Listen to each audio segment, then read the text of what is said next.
Brandon Thurston from Wrestlenomics is up next, and we're going to follow Brandon with John Pollock from Post Wrestling. Delivering on the returns, increasing our margins.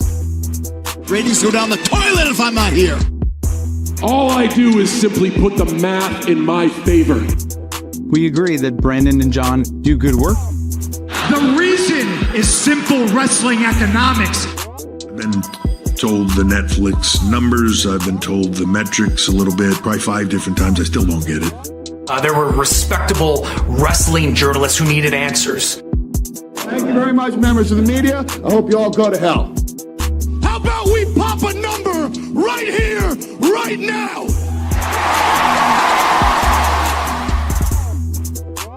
Whole part of the show, man. Here we are for another edition of Pollock and Thurston.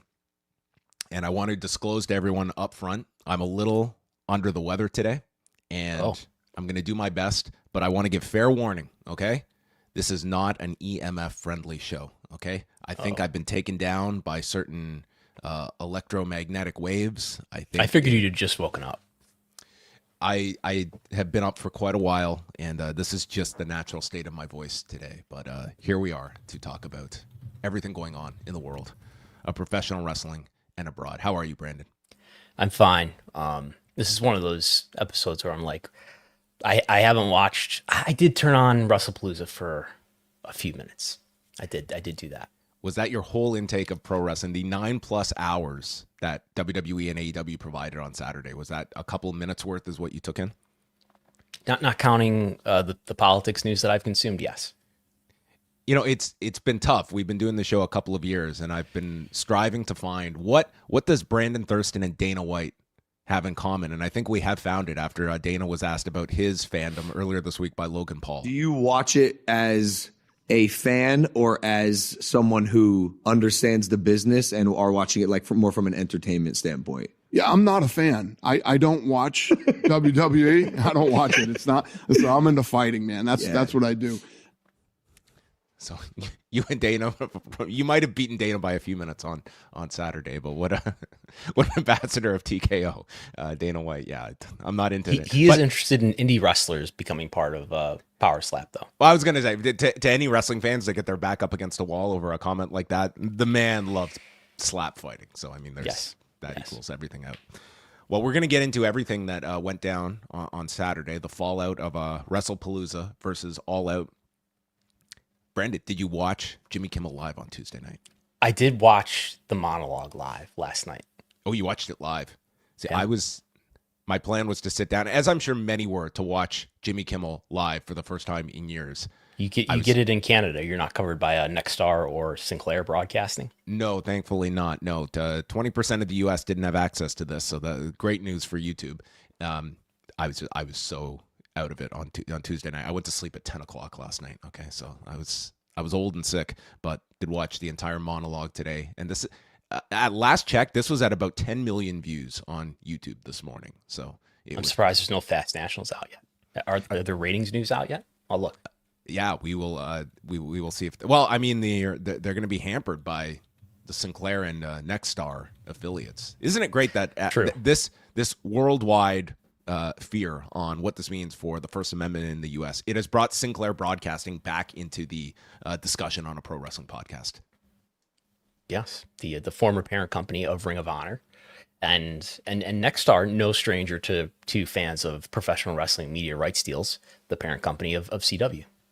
That's right. I mean, they're right in the thick of it. But I thought it was actually like a great monologue. I thought that it was well delivered. I think it hit on many different points and sounded we will see what this means for the future of Jimmy Kimmel Live. Yes, we will. You have no more thoughts beyond that? That we need to get into on a wrestling show, maybe not. I think he was, it was, I think there's some question around, like, is he going to come out and be more sycophantic or more, obsequious to He was very protective of Disney in terms of their decision. Like he said, I disagreed with their decision, but we sat down, we spoke about it. I mean, he could have just gone nuclear on Disney, and I think he would have had a lot of support for such a rant. Yes.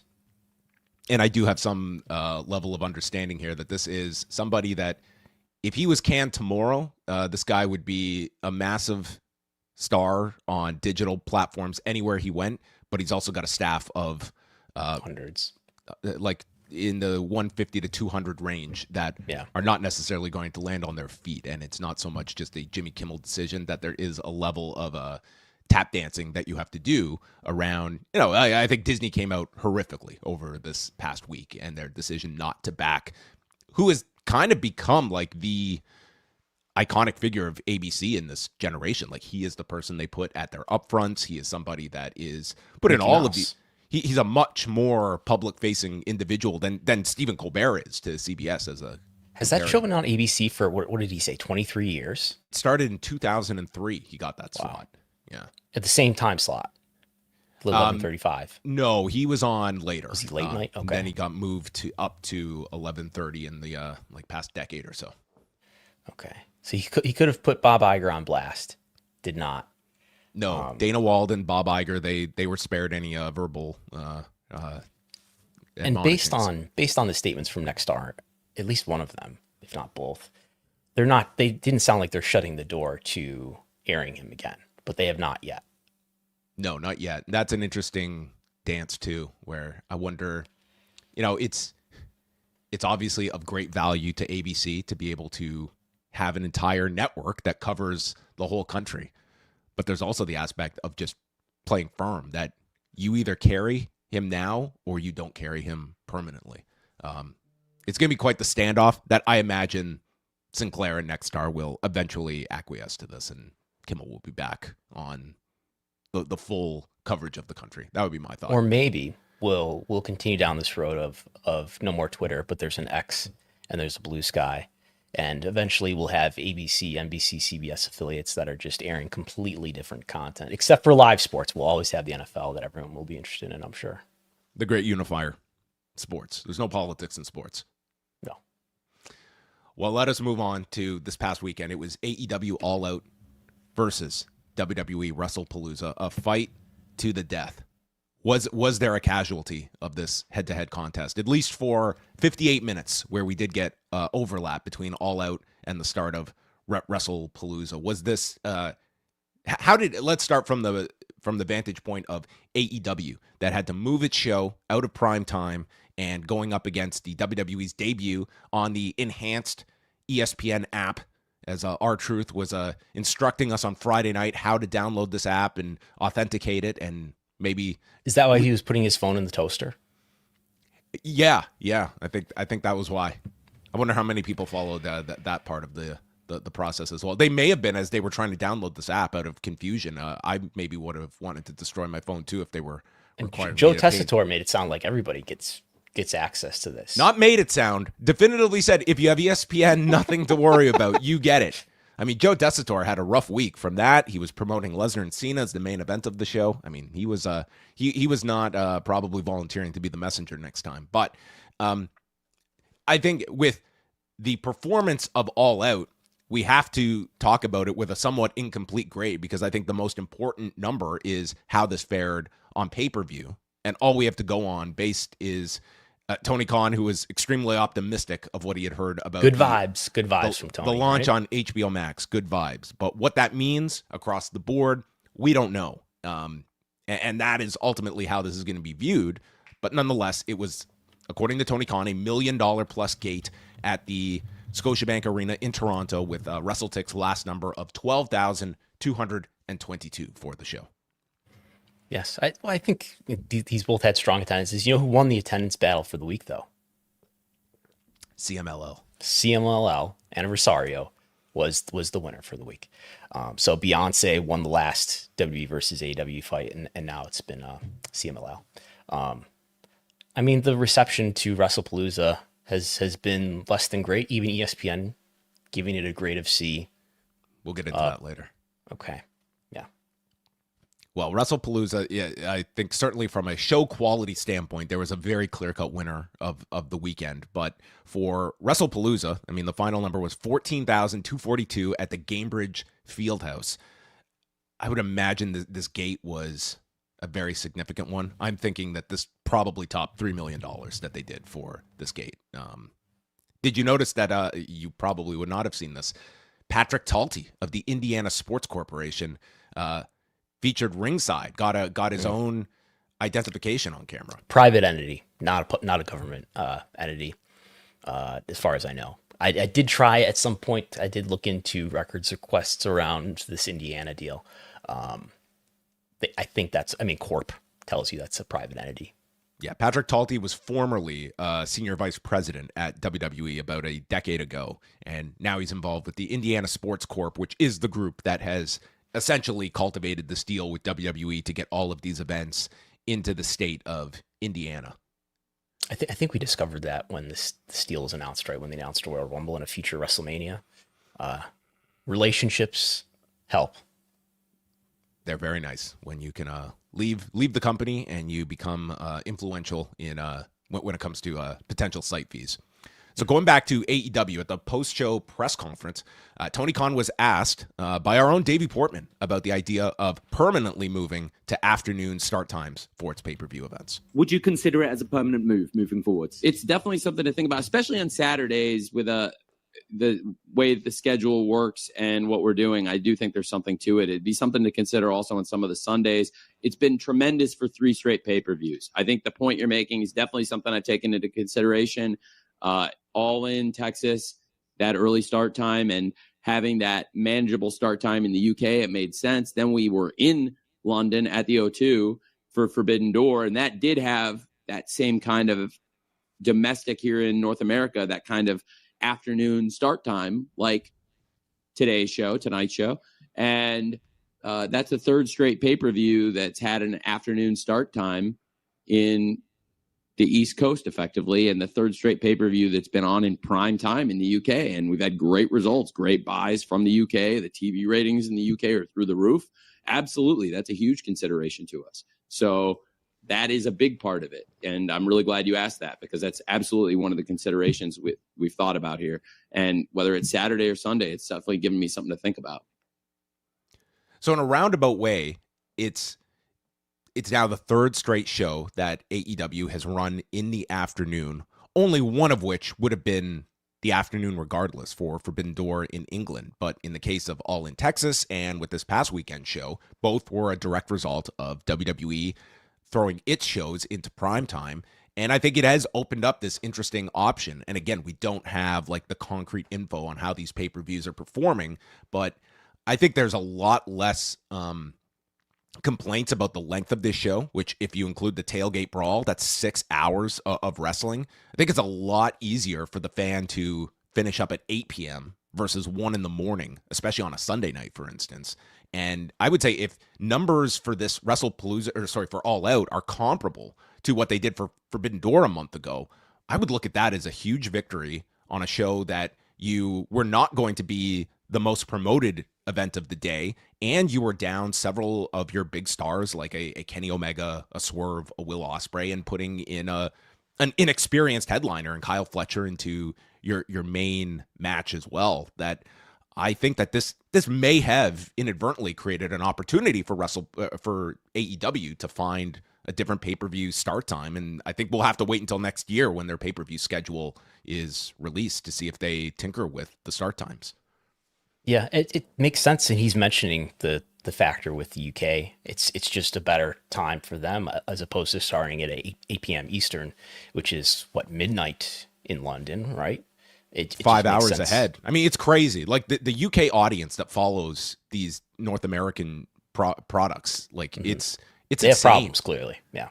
I mean, it's a dedicated fan base, but I mean, yeah, when you're moving into prime time, like there are benefits worldwide, and if you're not harming your North American audience by too much of a factor, it may all just come out in the wash. That I mean, I don't think they would have been testing this if not for WWE's decision to run these shows, and this may have created something for them, because I cannot foresee WWE going the extra step to move their shows up to like afternoon start times. I don't think ESPN's interested in that. I think for a variety of reasons, from other live event commitments on ESPN, that they are not going to want to adjust that as well, that AEW may have carved out something. Certainly if they're running on Saturdays in the football season, I would imagine, well, there's football games on Saturday at prime time as well. But I think if for the American fan, like I would rather, if it's going to be a 6-hour show, I'd rather that start at 3 than at 7 or 8. Yeah, I mean, Brandon's not sitting down just at any time, regardless, to watch 6 hours of pro wrestling. If you want to get me to watch this show, and it's a hard sell, but if you want to get me to watch any show, it would be better if it did not end at 1 a.m. my time. All right, we're going to talk about AEW's demographics a little later on with a linear regression model that yes, Brandon we'll has be doing put linear together. regression today by popular demand. Yeah, that's called a hook for later on. Okay, that'll be at the crossover. When it comes to the coverage, let's go back a week ago, because right near the end of the ESPN media call, Brandon got in this question about the journalism at ESPN. Is there reassurance you can provide to us that reporters who report on WWE for ESPN will still have full independence in how they cover WWE or even WWE's competitors, for that matter? Yeah, I think the answer to that is an emphatic yes. Unequivocal yes. I mean, that's separation of church and state. Church and state. That is the line in the sand. And so that takes us to ESPN's coverage of this show, going in and coming out of it. And Andreas Hale, who I think is a great combat sports reporter. He has been covering boxing forever. He covers MMA, and he also covers pro wrestling now on ESPN. And he gave his review of Wrestlepalooza and was just excoriated online for, how dare you give this event a grade of C, where he stated that the excellent Stephanie Vaquer Io Sky match saved this show from being truly average. It was a phenomenal display inside the squared circle. Everything else was either underwhelming, the short Cody Rhodes Drew McIntyre match, or a setup for a future match, Lesnar dominating Cena. For a card that promised to have epic moments, it fell a little short of expectations. So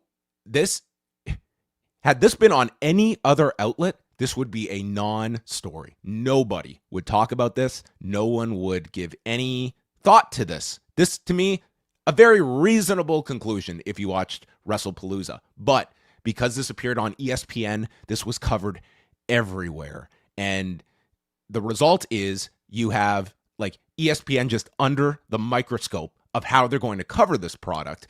And I found it interesting here because like there is almost a no-win situation if you're covering this product on ESPN. And in the same week, Andreas Hale was panned for this commentary about the WWE product. And then days prior, I mean, he had put out this story interviewing Seth Rollins and Becky Lynch about the ruse of the century with his return unexpectedly at SummerSlam. No one knew it was coming. Nobody knew it was coming. Like, and there was no mention of John Pollock's reporting. And I'm not even inserting myself into this, but it was it was written in the way of like the WWE's version of this story, that nobody knew about this. It shocked everybody. And he was criticized for that. So, I mean, it's like he got it on both sides over this week. And I think it's one where it's almost a no-win situation if you are going to be covering this product on ESPN. That I did find it like insane, though, the amount of criticism that he got for criticizing Wrestlepalooza, as though like that's a bad thing. That I mean, looking at Cage Match, it's not like his rate. Cage Match out of 209 votes is sitting at a 5.4. So grade of C sounds. His review here is complete. Again, if this was on any other site, this would not raise one eyebrow at all. It is only because this was on ESPN and people aghast that this wasn't just like, if he had said this was a great show, this was a perfect show, that to me would have been egregious. That would have been ridiculous. Yes. I mean, it gives you some reassurance that despite reporting on the Seth Rollins ruse as if no one knew it was coming, Peter Rosenberg had no idea when he had dinner with Seth Rollins that he was injured. But it gives you some reassurance of what the ESPN executives said to me in response to my question, that there is some independence here. Now, are there unconscious, is there, like in any power structure, is there a will to try to please and not upset the people that that are around you and that have control over your company and the situations that you're in? Maybe. But if you can grade a show that's a C, that's a good sign. You should not be complaining about this as though like this is like it was like people were upset that they didn't just inflate this this opinion. To me, I don't care as much about show reviews and such like that. Like, everyone is going to have different opinions. I think the greater test of ESPN's commitment to covering WWE is going to be when we have really significant stories. And what is that coverage going to be? If Honestly, Janelle Grant actually went to trial, how are you going to cover what was their coverage like of the Janelle Grant lawsuit before there was this deal in place? Yeah, which, I mean, it also speaks to, like, before they were in business. There was a little bit of it. It was fairly minimal. Yeah, it was very minimal. And I think that's the stuff that ultimately they're going to be graded upon, because inevitably there are going to be major stories that are not. You know what, though? That's not what they're going to, that's what they should be graded on. But what's going to get more interest from the masses is something like this, where it's just a subjective opinion about a wrestling show. You're right. Does a lot more effective a job of feeding tribal interests, which means feeding social media algorithms. Yeah, and believe me, I did have sympathy for Andre. They're like digging up this guy's tweets that have been. He also tweeted about AEW, I heard. Like, this was just insanity. Like, my best advice would be you post your stories and stay the hell away from any comments, positive or negative, because there will be it's a no-win situation no matter what you do in these cases. But it was just interesting that it highlighted, like, both sides of the coin in just a several day period of one where he was believed it was like too pro WWE, and then this one it was too negative toward WWE. Should we mention too what we understand about ESPN's AEW coverage, which I don't know if they covered All Out. I'm trying to look, but I know it made Reddit for a while, right? That they had stopped AEW coverage around the time this deal was announced, which it turns out that happened much earlier. So. Yes. Not much AEW coverage from ESPN. That's true, but it does predate. Who knows how long this deal was under consideration, if that had any influence, but it does predate this deal by several months. Yeah, I mean, it was not a case of like that. Everyone focused on the AEW tab disappearing, which had happened a while before this deal as well, as it was described to me, and people could check like the Wayback Machine as well for confirmation of that. So like that was not a case of this deal was announced, boom, we're taking down AEW coverage from the site. And right after that controversy, when this deal was announced, they did put up a story just highlighting the upcoming dates for AEW, but I don't know what follow-up there has been. Like, I'm just scanning here, and it's like, obviously here in the WWE section, it's all Wrestlepalooza and such. Yeah, I'm not seeing All Out coverage on ESPN. Let's talk a little bit about the big WrestleMania return to Las Vegas next year.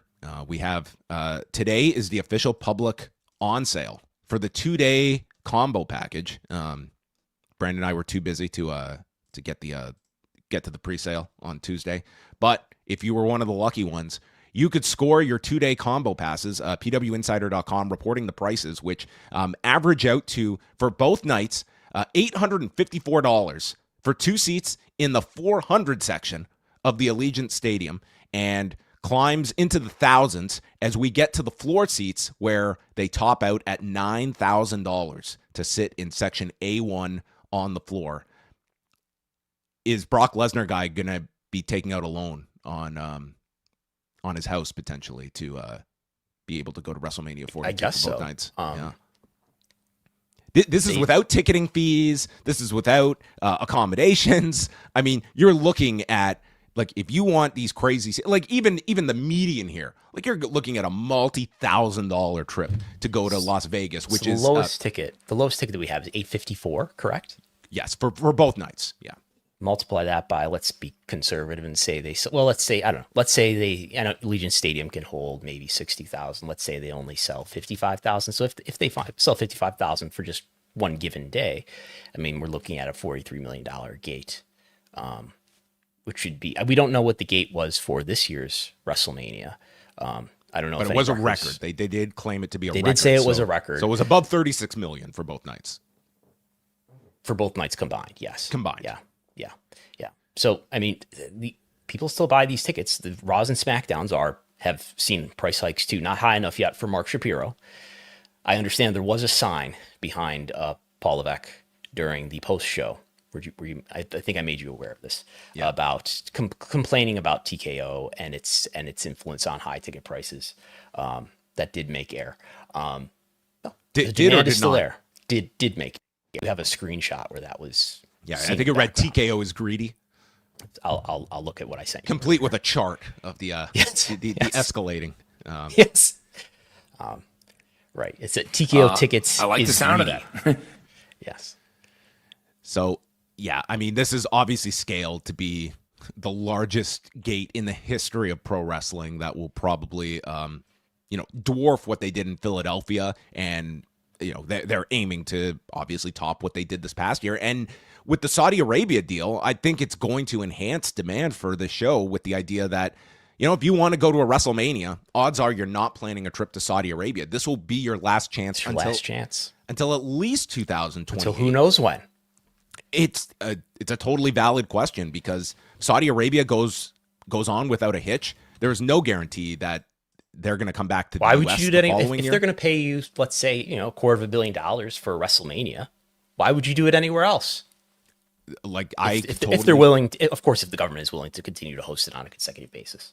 That's it. Like if Saudi Arabia is interested, they could have WrestleMania every year. Like there's no other part of the world that you would assume is going to pay that amount for WrestleMania. And I think the beneficiary short term is going to be this upcoming Mania in Vegas, where we've already heard about an acceleration when it comes to booking hotels, and I'm certain that they're going to get off to a fairly hot start with the tickets on sale today to the public. But they're extravagant prices, but they're also ones that they're not going to have trouble when it comes to WrestleMania. And these are probably not prices that are out of line with the general live event business. Are they out of line with W historically? Yes. Yeah. How many, I'm sure Vince McMahon is just shaking his head at all the families that will not be able to go to WrestleMania next year. Mm-hmm. Brandon had reported earlier this year that last year's show, 58,538 attended night one in Vegas at Allegiant Stadium, 60,103 on night two. That was from the Las Vegas Stadium Authority, which Brandon is very familiar with. That's right. Yes. And different authority that is not the LVCVA, the Visitors and Convention. I know there's a lot of acronyms to keep straight here, but the LVSA is different from the LVCVA. All right, well, there you go. If anyone goes through the experience of securing WrestleMania tickets, do let us know how that goes for everybody. Yes. We'll keep it going, and let's talk a little bit about some viewership. So I want to talk first about this move to HBO Max. So AEW, they launched Dynamite and Collision on HBO Max back in January, and since that time, everyone has been very much anticipating when will we hear about these HBO Max numbers. And we got at least Tony Khan with some of his thoughts as he continues to be shut out of this data. He is not part of the group chat that gets the HBO Max data each week, but reflecting on these 9 months and what observations he has made before we get to some of Brandon's observations via his model. What I think is really amazing is we've been able to grow in many cases. In many weeks, you've seen the linear audience actually growing through the year. We've had versus where we ended up last year. What we had just this week for Dynamite was 667,000 P2 viewers for Dynamite, or for the Dynamite portion of September to Remember, and the really strong audience over 500,000 P2 for Collision, which was one of the strongest collisions of the year. And to see these numbers, I think it's really interesting because it would lead me to believe, based on the correlations, that if we are growing the audience with over 50 or particularly 25 plus, so much, and seeing that growth 50 plus, even a lot of them are clearly 50 to 54 because you do the calculation and you see the growth in 25 to 54 is higher than the growth in 18 to 49. I think a lot of that 18 to 49 is HBO Max. I think it skews a little younger. Honestly I think there's young fans that had cut the cord the last few years that have come back to AEW. Clearly, we've seen an over 50 crowd on TBS and TNT come back since last year because we have brought in fans. It's there. The numbers are black and white. There's been people over 50 that weren't watching last year on TBS and TNT that are. And you see that growth there. And I do think we're seeing young viewership growth. All right. That was Tony Khan talking about the changes. And before we get into just reacting to that, I do want to go to this one question, maybe just to bring everyone in here.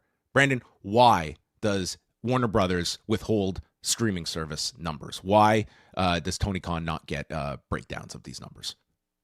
Because it's first-party data, and the only reason why we get the Nielsen data is because it's third-party data, and, well, sites like Programming Insider get that information and report it. But so Nielsen is a company that is independent of these networks, that these networks do business with, so that advertisers can buy ad time and have a third party to tell them what those numbers are. I mean, for whatever reason, they're not, measuring live streaming broadcasts in the same way. So, but the question is, why does WBD keep them so secretively? I guess what I'm saying is that it's not like there's precedent for these networks, these media companies, to disclose this information in the first place. And secondly, so why wouldn't they? What is their reason? I think is largely so that they have the leverage and they have the greater understanding, and they want to control, like every company wants to do. They want to control all the information and control the message, and there's no incentive unless you're Netflix. I mean, look at Netflix has been relatively transparent, and they do post their weekly top 10, and they do post their every 6 months big data dump. But it's easier for them to do it, I suppose, because Netflix is the big winner in streaming versus everybody else, who are a big distance behind. And I think you would argue that the HBO Max viewership. I mean, I do question, like, where does AEW find the value in this if they can't quantify what they're drawing on this, when, like, you're dealing with a sponsor, for instance, that wants to know what audience are we hitting. And if Tony Khan, who I do believe is being truthful here, does not have this data, can't ascertain, like, we might be doing 5% more on HBO Max, we might be doing 15%. Like, you can't put your thumb on the scale, or you can't determine what that number is. But the offset to that is Warner Brothers sees value in HBO Max and AEW being able to enhance that service, that they were willing to pay such an amount last year for their renewal fee. And that's what it comes down to. Like, we see value of this, but we also do have the control of this data that we are not going to disclose. And AEW is sort of subservient in that situation where they can't force this data out of them, even though I think it would be of great benefit to them to know what that audience is and to utilize it for monetary purposes. It's a question for somebody in the advertising business in terms of, like, what are you being told? Because clearly, I mean, ads are airing on Max, including during AEW, and you're buying a number of impressions, right? So maybe it's just being reported to advertisers in some way that doesn't make it clear what a given show like AEW Dynamite is delivering. But that's what they're buying, right? Like, that's why we know about make goods. You're buying a certain number of impressions, and depending on how well the show does, that show, contributes so much towards the impressions that you've bought. So it's a question for somebody in the advertising industry that maybe there's just not a full enough disclosure to make it clear to anybody in the advertising industry exactly what a given show is delivering either. So you've looked at how the 18 to 49 audience has performed this year in comparison to years past when it comes to the percentage of overall viewership. And what have you found with the linear regression model? A big credit goes to Paul Fontaine for pointing this out to me. We can look at the data for, let's just look at Dynamite, because Collision, we're not going to really look at Collision here because Collision is more volatile. But if we look at Dynamite and say, all right, let's take the total viewership of Dynamite and let's ask what percentage of that total viewership is in the much talked talked about demo. In this case, we're talking about 18 to 49 here. So what percentage of the whole audience is actually in the demo? And we can look at this by year and say, on an average basis, it's been going down, as you would expect, because older people tend to be the ones who are left still watching traditional TV. In 2020, about half the audience was in the demo. In 2021, 49% was in the demo. In 2022, 47% was in the demo. In 2023, 44% was in the demo. In 2024, 43% was in the demo. So it's been going down by 1 or 2 percentage points from year to year. And then in 2025, it's down from being in the low 40s to now, year to date, it's down to 35% of the audience is in the demo. That's 8 percentage points down. So that is conspicuous, right? And it does align with a story about, well, guess what's happening here? There's a simulcast that started on January 1st, and maybe some of this is accounting for people watching on Max. So I did a linear regression. Here it is. We do get an R squared of 0.458, which is a pretty strong R squared for people at home who are watching in video. This is the plot chart. We get a 0.46 R squared, which is medium strength. And then so the application that I'm doing here is, look, we're taking into account that, yes, that demo percentage was going down over time. We expect that it would have continued to go down over time to some extent had the simulcast not happened anyway. So we're not just going to take the difference in this year versus last year and say, those are all HBO Max viewers, but we're going to say, okay, we're going to make a prediction with this data to say, if the simulcast had not happened, this is the percentage of the demo audience that would have continued to be there into 2025. So that's what we've done here. Without getting deeper into the math, we end up predicting that that there's about 6% of the audience that's unaccounted for here, which more or less means in reality, we end up getting a variable amount of HBO Max viewers from week to week in terms of percent. But we basically on the average can say, well, it's about 6% that would be there based on prior trends that are no longer there, that it is reasonable to say, oh, maybe they're watching on HBO Max. And that gives us a year-to-date total viewership average for Dynamite of, instead of 657,000, instead of that, it's 695,000. So this isn't a huge explosion. It's not 20%. It's not 40%, but it's 6% based on, and I told Paul, this is like, I had not thought of this, and it's as good an entry point as I've seen yet about how to take a stab at how many people are actually watching on Max, in terms of, can we have some mathematical support to make a reasonable argument. You could say that this is too conservative if you say, well, it's not just, so this is, I guess, only accounting for people who have migrated, right? This is arguably, you could say this is only accounting for people who have gone off of TBS and gone on to HBO Max. Mm-hmm. And that maybe you should be also taking into consideration the people who were not going to watch on TBS otherwise, and that there's incremental viewership on top of what you're saying here, on top of this 6%. That's also because you are opening up to more households. You went from December to January, you went from being in like 68 million households to being in whatever the incremental value of HBO Max is, which is, probably low tens of millions or something like that. So you're saying people that maybe had just dropped off of watching AEW, not so much an aversion to the product, but just they had got rid of cable, or they were not watching television, and now it's on a more convenient service for them with HBO Max. Yeah. And look, there's a number of ways to slice and dice this. I'm not saying this is definitive. This is just one way to slice the data and one way to apply a theory. I guess I feel like this is kind of of a minimum, because you are at least getting to tell yourself a story about, okay, we would have expected the percentage of demo viewers to be this, but it's considerably lower. It is conspicuously lower. So we could say there's at least 6% who are watching elsewhere and are not accounted for in the traditional Nielsen measurement. Do you have any thought toward why the 50 plus audience has shown growth on TBS this year? Is that true?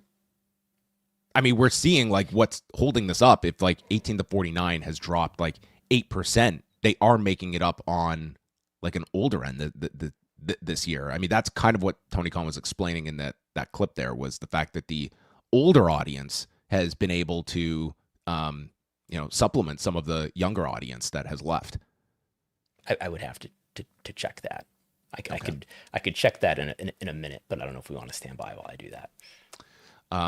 I think it's as strong a theory as possible. When you see that jump of the decline in 18 to 49 this year. I mean, the only, there's always various reasoning you can come to, but the HBO Max introduction, I think that's as strong of a reason as you can decipher there, that there are those that would find it a lot more enticing just to watch it on HBO Max rather than on TBS. Although Tony Khan did state at the press conference, if you put a gun to his head, he would prefer to watch it on TBS because of picture-in-picture. So the non-demo is almost completely flat year to date. So this is the average number of viewers, not 18 to 49. So it's mostly people 50 and plus, but it could be some people, those rare people who are under 18 who are watching on traditional TV. It averaged 330,000 non-demo viewers last year. This is excluding preemptions. And now it's averaging 333. So it's a very small increase at this point. All right. Well, there you have the demographic breakdown on AEW, and that will take us into an interesting week when it comes to the viewership because we have stuff all over the place here. We'll go in order. So a week ago Monday, Raw aired at the earlier start time of 7 p.m. Eastern time to accommodate. Well, they were going against a doubleheader of Monday Night Football, and the result was 2.6 million views, 5.3 million hours viewed for a 7th global ranking. 4th in the United States, 7th in Canada, and ranking in the top 10 in 12 countries worldwide. And at least for this week 1 comparison, it was kind of on par with what it had been doing at 8 p.m. There wasn't any, nothing to me jumped out as, that would give you any kind of conclusion that this was a better or worse start time for Raw. Did you see any differently? No, I mean, it's literally flat from the prior week. So for everyone's sake, maybe we'll just stick with this. They're going to do 7 p.m. again next week, and then they do revert back to 8 p.m.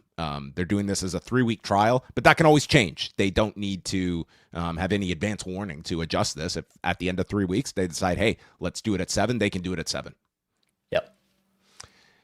Then we had a SmackDown on Friday in Toledo, Ohio, with a contract signing and Brock Lesnar on the show, advertised in advance. 1,342,000 viewers, a big 2% increase, and identical in the 18 to 49 demo from the week before. They were first on cable, beating college football and Fox News, second for the night behind their old-time slot on Fox, which also had college football. And that was SmackDown going into Wrestlepalooza, a kind of standard show, and it is all dependent on the level of college football competition that's going to give them the number 1 ranking each week for the foreseeable future. Yes. Yeah. The typical rating was slightly up from the prior week, which was on the lower end, but this is what it's going to be, I guess, through college football season. And then the big test was this tailgate brawl that they were putting on TNT. This was the first time they did a pre-show before a pay-per-view on TNT. And Brandon got the numbers here. 184,000 viewers. Is this an exclusive TV rating I have here? You trumped Programming Insider. You trumped everyone here. 184,000 viewers and a .04. This is the only place you're getting this for Wrestlenomics subscribers and here as well. .04 in the demo. And as one of our listeners mentioned in the comments, TNT has updated its schedule, and there is a tailgate brawl scheduled for right before WrestleDream at 7 p.m. So that would indicate to you that they were happy enough that they're going to do this again next month in October. But it's difficult. I don't know what TNT programming is doing on a Saturday afternoon as a comparable here, but obviously it was good enough that they're going to do this again. Yeah, I mean, I guess this is one of the least watched collisions. Obviously, we designate this as a preemption because it started at 2 p.m. So this is one of the least watched collisions that there's ever been, but could be better than what's going on normally at 2 on a Saturday on TNT. Yeah, we had like the two extremes this week. We had like the fourth most watched collision of the week, but it aired Wednesday right after Dynamite. It had a very convenient lead-in of its own program, and then this airing on a Saturday afternoon at the end of it all. But they got Big 12 football coming up in October. And then the last one was Wrestlepalooza. The international viewership we got on Netflix, they ranked in the top 10 in 25 countries worldwide. So this would account for the live viewing and then subsequent viewing in the days that followed, as this chart came out on Tuesday.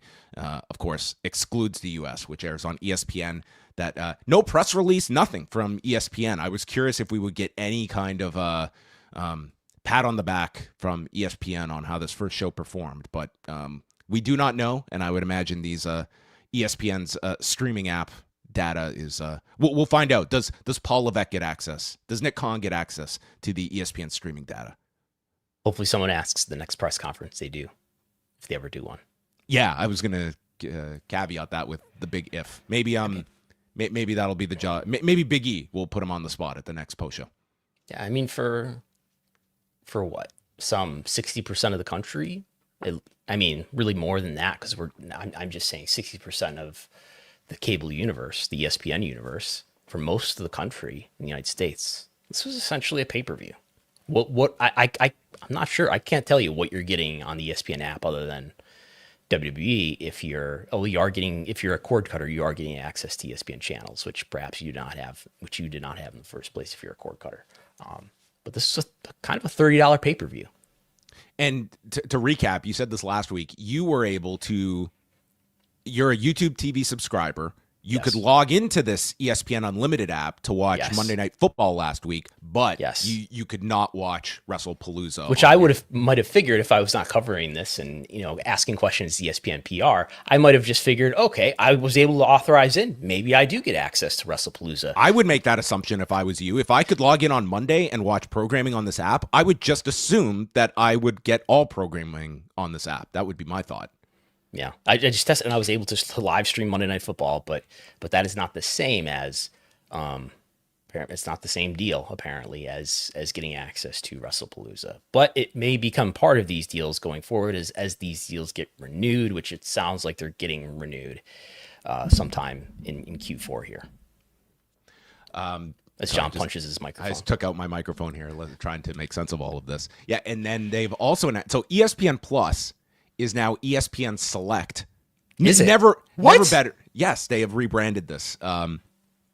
So you have ESPN Unlimited, ESPN Select, and ESPN Select, which again used to be ESPN Plus, is now introducing a price hike on top of it. Like what a mess. That is all I can say. As someone that is really glad that I don't have to deal with any of this. And I mean, it's been such a quiet week as well for Disney and its streaming properties that yes. I don't know. I did say I did turn on Wrestlepalooza. To do that though, I did fly to the United Kingdom on my private transportation vehicle. Oh yeah, did you surf with a shark to obtain that travel? No, Stephanie McMahon would encourage you to support. I did not surf with a shark. I did not quite do that. I did some other form of private internet travel. Hall of Fame inductee Stephanie McMahon. Yeah, I heard about that. Yes, it must have been a big deliberative process. Who inducts Stephanie into the Hall of Fame, Brandon? It's got to be Triple H, right? You think so? Who else would? Who else? Like, where do they get other candidates even? Vince. Maybe that's when you bring Vince back. I give Vince McMahon like a 10 to 15% chance of being the one that maybe wait until next year in Saudi Arabia to bring Vince back. Well, Vince could be inducted in Saudi Arabia. Next year is just the slow let's be honest, okay? Vince McMahon walks out at the Hall of Fame in Las Vegas. What reception do you think he's getting? especially if it's a surprise, which is if you wanted to. You could do it massage that this. way. You definitely don't want to, because it's a negative. There's a lot of gross negative in there to announce in advance because it's going to cause all this bad PR and criticism. So you just do it as a surprise. No Chance in Hell starts playing. Everybody's shocked and cheers. Everyone would be on their That's feet. exactly what would happen. That's what would happen. And he could be inducted in Saudi Arabia by Turkey. Yeah. By Turkey. By Turkey. Yeah. Who else? Perfect. So there you go. Those are that is his father, in fact. So yes, depending on how you parse that language. Just wrapping up on the ESPN discussion for the app. How would you say this rollout went for week 1? Again, we don't know exactly any data attached to the viewing, but like it became very clear if you watched Raw, where it just felt as though it almost felt like you figure it out. We're going to be on the ESPN app. You guys figure it out. And then by Friday, they realized, man, we need to really hit this hard. They did multiple segments with R-Truth, literally explaining how to download this app, what carriers it's available on. They never told you it would cost you money. I think they wanted to avoid that topic. And then they had Cody go through all the 4 ways of which you could get Wrestlepalooza as well. So they tried to hit this hard on SmackDown, and I was limited to what I could see on X and such. Like, I certainly saw a lot of people that were upset about learning of this $30 fee that was attached to it. But would you say this rollout largely went average? Was there? I think it was an impossible task, given the lack of distribution, given the fragmented distribution. It's like trying to watch Jimmy Kimmel, but worse. Yeah. I was bombarded with advertising about this. Now, I was watching a fair amount of ESPN during this week, but also like every time I scrolled on Reddit, I saw an ad about this, which I imagine was unique to me because I'm in the US. Like ESPN, I think the promotion of this, like they promoted the hell out of this all week on their programming. They had so much talent on every single show. I certainly can't dismiss the amount of promotion that they put into this. But I didn't feel like this achieved the level that like the Netflix launch did, where like that felt like a massive deal. And partially I say this as someone that's in Canada that doesn't get ESPN either, that there's a difference there. Is TSN gonna copy this and go direct to consumer? They do have the option that you can that's how you used to have to watch Rampage, right? That's the only way you can watch Collision. You have to have their direct to consumer service. Yeah, but I think this was, and their choice, clearly there was a deliberate choice to do this earlier rather than later, which I don't know if that was the best decision, because originally this was announced that this was going to start sometime in 2026, and I assumed it was going to start when the Peacock deal expires, which I assumed was in March of next year, by which time these carriage deals, probably including Comcast and YouTube TV, would have been renewed, and presumably the ESPN Unlimited app access would have been included in those renewal packages, and then more of the country would have been able to watch it. There would have been less confusion about it. But they decided, I guess, because this thing just launched, that they want to get WWE on it right away. All right, let's talk a little bit before we wrap up about the UFC at the White House and the MMA draw. They had put out an article earlier this week talking about who's going to pay for this thing. This is going to be a costly endeavor by, pardon the pun, for the UFC to stage an event on the White House grounds. It is now tentatively set for June in concert with the 250th anniversary of the United States of America. And it looks like there is a committee that has been formed. What is this called? America 250. What are you familiar with when it comes to America 250? And Brandon, are you indirectly helping to pay for this event? It sounds like this is going to be that Congress.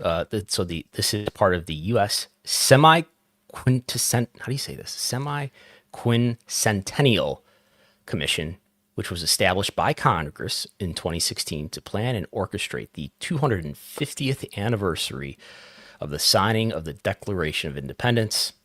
It was appointed by the House and Senate leadership. There are numerous commissioners who are in charge of this committee. It's some 16 private citizens, 4 U.S. representatives, 4 senators, and 12 ex officio members, yada yada. But so we've got Marco Rubio here. We've got former Supreme Court Justice Anthony Kennedy. We've got Pete Hegseth. We've got Pete Hegseth, the Secretary of Defense. Should I call him the Secretary of War? I don't know. We've got Pam Bondi, the Attorney General, out here. We've got some members of Congress, and that's all that our audience will be familiar with. That's all our audience will be familiar with from these commissioners. Linda McMahon, the Secretary of Education, is also a member of this committee. Is that the same Linda McMahon? I think that is the same Linda McMahon. This is her Trump term 1 promo photo, I think. So this is essentially seeking government funds that they are going to be able to allocate towards this 250th celebration next summer, one of which would be the UFC that would be seeking funds from this. Is that a general interpretation of what is being sought out here? It seems like it. Now you can do a Control F for this big document that apparently came out at the beginning of the year. And there's no mention of Ultimate Fighting Championship or anything like that. But one would think that this is where the money will come from. More to come at the top of the hour. America 250. Well, we will follow the money trail here of what the UFC will gain from this. I imagine they'll bring in a tidy profit from America's birthday party. So this does look like a nonprofit, separate organization that is authorized by Congress, but is not a government agency. So I don't know if they'll be subject to FOIA, but something to watch going forward. I'm sure there'll be a trickle down too to the fighters. Like they'll benefit from this too, right? As always, yes. They're the ones that are going to be. They'll get 50%, of course. All right, and the last thing we'll note is just an update on the Raja Jackson situation, which did see an arrest last Thursday. Raja Jackson, the son of Quentin Rampage Jackson, he was arrested by the LAPD on Thursday and is facing a felony charge for his attack on Psycho Stu last month at the Knox Pro event in California. TMZ reporting that Jackson was booked on a felony charge of battery with serious bodily harm, but is now out. Bond was set at $50,000, and I have yet to see when he is scheduled for his next court appearance, but definitely now the ball is in motion. He is out on bond because this. He is out on link in bond. Here to the Inmate Information Center for where he's being held, and it says that his total bail amount is $50,000.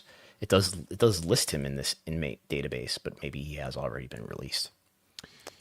So yeah, that's he's facing a felony, and it took a while. Like this took almost a month for an arrest to occur, but anyway, we have a wrestling related. He was arrested on last Thursday. It says he was arrested on the 18th. All right. That is going to bring us to the end of our topics. Was there anything else, Brandon, on the docket? Not really. We're continuing to litigate. I'm continuing to litigate with Las Vegas Convention and Visitors Authority. They're not participating so far. So hopefully we'll get some information sooner than later, but it could be several weeks now before we get records related to government agency Las Vegas Convention and Visitors Authority working relationship with WWE through WrestleMania and next year's WrestleMania. Thurston v. Las Vegas. We will continue to cover here. These are records that Brandon is subject to be given, and they are. And we are also, don't worry, we're also pursuing records in Texas. My old friend Ken Paxton is probably helping us out with that as it relates to AEW All In. Yeah, guys, he wants records from everyone. Okay, everyone under the sun. Okay, don't try and draw a line between the two companies as well. Okay, that's going to wrap up the show. We thank everyone for joining us live here on another edition of Pollock and Thurston. I hope my voice held up okay over the last 60 minutes. I'm not going to be doing any screaming at crowds in between matches or promising to bring events back every single month.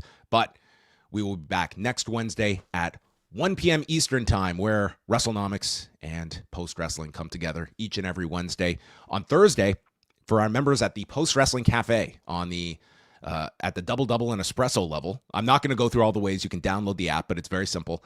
We are going to be chatting about the Bret Hart book on this month's edition of Book Club. Myself and Neil Flanagan, we have read Bret Hart's book, and we're going to chat about the Calgary native on Thursday. So you can check out all of that. And then tonight I'm back with Wei Ting after Dynamite, subject to my health. I might collapse during Dynamite, so it might be a solo effort from Wei Ting if that happens. But that is all coming up in the next 24 hours. Brandon's work can be found at Wrestlenomics.com, dropping the latest and greatest. The man not only has collision numbers from Saturday that no one else has, but the quarter-hour breakdown of the tailgate brawl. All 15 quarter hours are there for subscribers. Regardless of whether or not you have access to ESPN, you will need to sign up to get behind the paywall. So, yes. And I want to say a big thank you to all the listeners I ran into at the Scotiabank Arena over the weekend. I ran into many of our listeners, one of which just came up to me and said, "Thank you so much for talking about Janelle Grant." And I said, well, we're trying our best. We're trying our best to cover this wild industry. So that's going to wrap it up. Thanks to everyone in the live chat, and we'll speak with you next Wednesday.